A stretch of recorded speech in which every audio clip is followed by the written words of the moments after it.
नमस्कार मित्रांनो, 11व्या ॲडमिशनसाठी जो फॉर्म भरायचा मित्रांनो, सर्वप्रथम त्यासाठी आपल्याला गुगलवर यायचं आहे. गुगलवर आल्याच्या नंतर बघा FYJC.admission.in ही वेबसाईट सर्च करायची आणि इंटर करायची मित्रांनो. टाकल्याच्या नंतर इंटर केल्याच्या नंतर असा इंटरफेस तयार होईल मित्रांनो. म्हणजे असं होम पेज शो होईल तुम्हाला. शो झाल्याच्या नंतर बघा इथं स्टुडंट रजिस्ट्रेशन आणि लॉगिन. आता स्टुडंट फॉर्म भरायचा कसा नेमका आपल्याला आपण हे बघणार मित्रांनो. आणि ह्या वेबसाईटवाल्याने एकदम व्यवस्थितरित्या आपल्याला समजून सांगितलेलं आहे. तर बघा त्यांनी पहिले नोटिफिकेशन काय हायलाईट काय दिलेली इथं हे बघा. विद्यार्थी नोंदणी प्रक्रिया 10 एप्रिल रोजी सकाळी 10 वाजता सुरू होईल आणि 30 एप्रिल रोजी सायंकाळी 5 वाजता संपेल. त्यानंतर त्यांनी इथं ॲडमिशन शेड्यूल, त्याच्यानंतर ब्राउचर मॅन्युअल, त्याच्यानंतर व्हिडिओ, त्याच्यानंतर रूल्स अँड सर्क्युलर्स. तर बघा आता ॲडमिशन शेड्यूल सध्या नाही आहे, त्याच्यामुळे आपण काय करू, ब्राउचर बघू, त्याच्यावर क्लिक करू. तर बघा मित्रांनो, फॉर्म कसा भरायचा, त्याच्यानंतर फीस कशी पेड करायची, फीसची प्रोसेस पार्ट 1 पार्ट 2 दोन्ही इथं दिलेले मित्रांनो. इथं बघू शकता स्टुडंट रजिस्ट्रेशन फ्री प्रोसेस. याच्यावर जर क्लिक केलं मित्रांनो तर असा इंटरफेस येईल. त्याच्यामध्ये तुम्हाला सगळी प्रक्रिया यांनी समजून सांगितलेली आहे बा. स्टुडंट रजिस्ट्रेशन फ्री प्रोसेस, तर याच्यामध्ये सगळी डिटेल त्यांनी समजून सांगितली. तुम्हाला हे बघून घ्या व्यवस्थितरित्या मित्रांनो.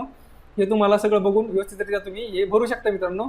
आणि याच्यानंतर आता तुम्हाला त्यांनी काय सांगितलेलं माहिती आहे का, पार्ट 1 कसा भरायचा.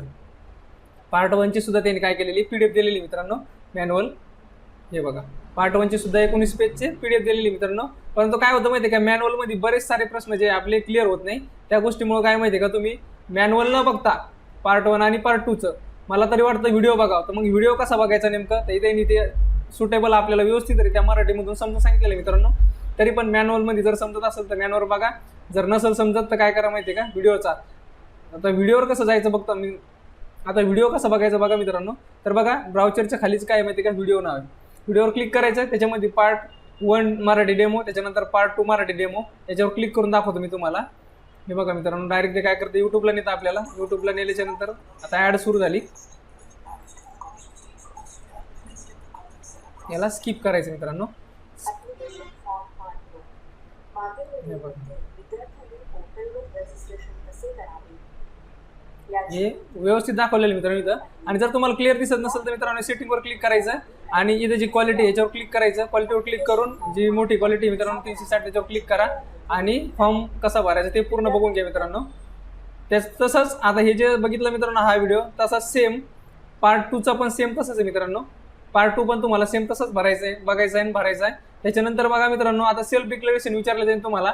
सेल्फ डिक्लेरेशन कुठून डाउनलोड करायचं, समजा सेल्फ डिक्लेरेशन ज्या तुम्हाला अपलोड करायचे त्याच्यामध्ये बघा student self declaration form minority. जर तुम्ही मायनॉरिटीमधून जर भरत असाल मित्रांनो तर तुम्हाला इथला याच्यावर क्लिक करा सेल्फ डिक्लेरेशनवर. ते तुम्हाला फॉर्म मिळून जाईल मित्रांनो. इथं तुमचा ॲप्लिकेशन नंबर जे काय येईल तुम्हाला, सिटी वगैरे रजिस्ट्रेशन केल्याच्या नंतर ते इथं टाकायचं मित्रांनो आणि भरून घ्यायचं.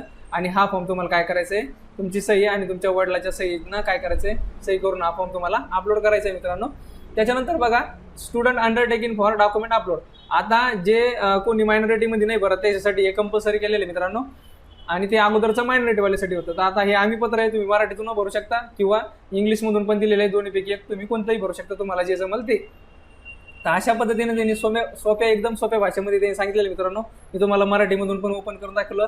आणि जर तुम्हाला इंग्लिशमधून जर पाहिजे असेल तर त्याच्यावर लँग्वेज वगैरे चेक करायची, ते लँग्वेजनुसार बघून घ्यायचं मित्रांनो. नाहीतर मॅन्युअलमध्ये जायचं आणि मॅन्युअलमधून चेक करायचं.